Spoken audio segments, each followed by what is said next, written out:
ভাবি, একটা খুশির খবর আছে ভাবি। এসব আমি কি দেখছি? তার মানে আমার বাসার কাজের লোক যা বলেছে তা কি সব সত্যি? আমার ছোট ভাইয়ের সাথে আমার স্ত্রীর সম্পর্ক আছে? কি? হ্যাঁ, এইসব কি? তোমাকে আমি কতদিন বলেছি যে এই ধরনের মজা তুমি আমার সাথে করবে না। দিন দিন না তোমার মজার মাত্রা একদম অতিরিক্ত হয়ে যাচ্ছে। এইসব কি? বলা নেই কর নেই, তুমি এসে আমাকে কোলে তুলে ঘোরানো শুরু করে দিলে। এটা যদি তোমার ভাই দেখতো বা আশেপাশের কেউ দেখতো তাহলে কি মনে করতো বলো তো?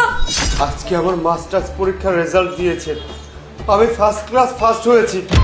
সেই খুশিতে এক্সাইটেড হয়ে গিয়েছিলাম, তাই তোমাকে এমন ভাবে জড়িয়ে ধরেছি। তাতে আমি কি করব? তুমি যেভাবে আমাকে কুলে তুলেছিলে এভাবে কেউ কাউকে কুলে তোলে নাকি? তোমার ভাই এটা দেখলে কতটা খারাপ লাগতো তার, তুমি বুঝতে পারছো? আসলে কি হয়েছে ভাবি, সেই ছোটবেলায় আমার মা মারা গিয়েছে, ভাইয়ের মুখটাও আমার মনে নেই। আমি যখন ক্লাস 5-এ পড়ি তখন বাবাও মারা যায়। বাবা মারা যাওয়ার পরে আমি একবার এতিম হয়ে যাই। আমার ভাই, আমার বড় ভাই আমাকে ছোটবেলা থেকে বাবার আদরে মানুষ করেছে। বাবার আদর দিয়েছে, ভালোবাসা দিয়েছে, শাসন দিয়েছে। বাবার কথা আমার কখনোই মনে পড়েনি। বড় ভাইকে দেখে আমি বাবার কথা ভুলেই গিয়েছি, কিন্তু মায়ের কথা অনেক মনে পড়তো। মাকে আমি অনেক মিস করতাম। বারবার মনে হতো সবার মা আছে, আমার মা কোথায়? আমার মা কেন আমাকে আদর করে না, ভালোবাসে না? আমার মা যদি বেঁচে থাকতো আমি সবসময় মায়ের আঁচলের নিচে থাকতাম। ভাবি, তুমি যেদিন প্রথম আমাদের বাড়িতে আসলে তোমার মুখটা দেখার পরে আমার মায়ের কথা মনে হয়ে গেল।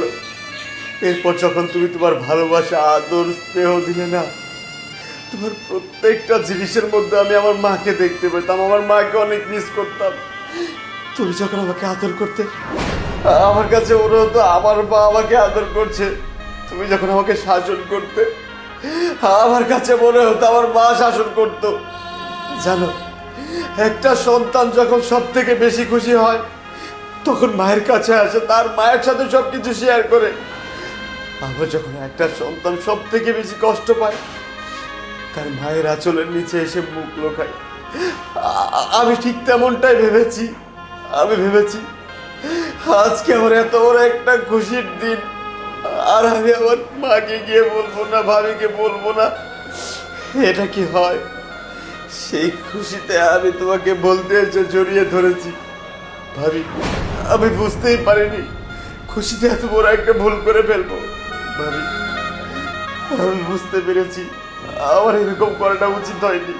প্লিজ তুমি আমাকে মাফ করে দাও, আমি আর কখনো এমনটা করবো না। প্লিজ রাসেল, প্লিজ কান্না করো না। দেখো, আমি বা কি করব? আমিও তো জানি যে তুমি আমাকে মায়ের মতো ভালোবাসো, আর আমিও তোমাকে সন্তানের মতোই ভালোবাসি। কিন্তু আশেপাশের মানুষ, তোমার ভাইয়া কি এটা বুঝবে? আমি শুধু আমার সংসারটাকে বাঁচানোর জন্য তোমাকে শাসন করেছি, আর আশেপাশের কেউ দেখলে কি না কি ভাবতো, বলতো তোমার সাথে হয়তো বা আমার খারাপ কিছু আছে। সবাই তো আর এটা জানতো না যে তোমার সাথে আমার কি সম্পর্ক। তোমার সাথে যে আমার শুধু দেওর ভাবের সম্পর্ক না, সেটা তো আর সবাই বুঝবে না, যে কারণেই আমি এটা করেছি। প্লিজ তুমি রাগ করো না। ভাবি, আমি আবারও তোমার কাছে ক্ষমা চাইতেছি। ভাই, ক্ষমা তোর না, ক্ষমা তো আমার চাওয়া উচিত। আমি আমার বাসার কাজের লোকের কথা শুনে তোদের দুইজনকে... আরে কি ব্যাপার মস্তু কাকা, বাসার ভিতরে কি কোনো কাজ নেই? এখানে কেন দাঁড়ায় আছেন? স্যার, আজকে মনটা খুব খারাপ, এই জন্য কাম বাদ দিয়ে এখানে দাঁড়ায় আছি। আপনি কিছু কথা কম করে। আমাকে বলার জন্য? কি বলবেন? স্যার, আপনি যখন অফিসে চলে যান তখন আপনার ছোট ভাই আপনার বউয়ের সঙ্গে ঘরের মধ্যে ফষ্টি নষ্টি করে। আমার মনে অবৈধ সম্পর্ক আছে। স্যার, আপনার নুন খাইছি, এই জন্য এই কথাটা কইলাম। স্যার চুপ থাকেন! কি উল্টাপাল্টা কথা বলতেছেন? আপনি কি বলতেছেন একবার ভাইবে দেখছেন? আপনি আমার ছোট ভাইয়ের নামে উল্টাপাল্টা কথা বলতেছেন, আমার স্ত্রীর নামে অপবাদ দিতেছেন। দেখেন, আমি আপনাকে সাবধান করে দিতেছি, মনের ভুলো আপনি আর ওই মুখে এরকম কথা বলতে পারবেন না। স্যার শুনেন, আপনি বিশ্বাস করেন, যাতে আপনার সংসারটা নষ্ট না হয় সেজন্য তার সাহস করে আমি এই কথাটা কইছি। স্যার, আপনি স্যার পরীক্ষা করে দেখেন, স্যার সব পাবেন, সব।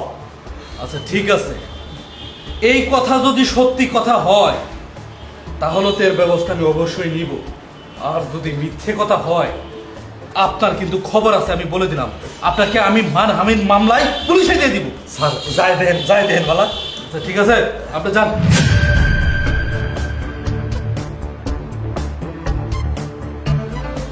এইটা আমার কাজের লোক কি বললো? আমার ছোট ভাই কিনা আমার বউয়ের সঙ্গে পরকিয়া করে। তুই অন্তত আমাকে মাফ করে দে, আমি আসলে বুঝতেই পারিনি আমার ছোট ভাইয়ের সাথে আমার স্ত্রীর যে সম্পর্ক সেটা কেমন সম্পর্ক। আমি তো ভেবেছিলাম যে আমার ভাই আমার স্ত্রীর সাথে পরকীয়া সম্পর্ক আছে।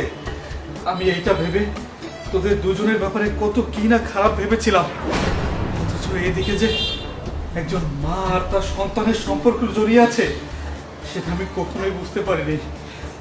সত্যি কবিতা, সেই ছোটবেলা থেকে তুমি আমার ছোট ভাইটাকে মানুষের মতো মানুষ করেছো, আর তোমাদের ব্যাপারে এমন কথা ভাববো এটা আমি ঠিক করেছি আমি নিজেই বুঝতে পারছি না। তোমরা দুজনে আমাকে ক্ষমা করে দাও। আমি তোমার মতো একজন স্ত্রী পেয়ে গর্বিত। তোমার মতো ভাবি যেন গ্রাম বাংলার প্রত্যেকটা ঘরে ঘরে হয়। হয়েছে, এসব কথাই এখন বলবেন নাকি মিষ্টি নিয়ে আসবে? সবাইকে মিষ্টি খাওয়াতে হবে তো, তাই নাকি? আরে হ্যাঁ, আমি তো ভুলেই যাচ্ছিলাম, আমার ভাই ফার্স্ট ক্লাস পেয়েছে। আমি এলাকার প্রত্যেকটা মানুষকে মিষ্টি খাবো। আমি এক্ষুনি বাজারে যাচ্ছি, ঠিক আছে। তোমরা থাকো এখানে। চলো তোমাকে শরবত বানিয়ে দিই, আসো।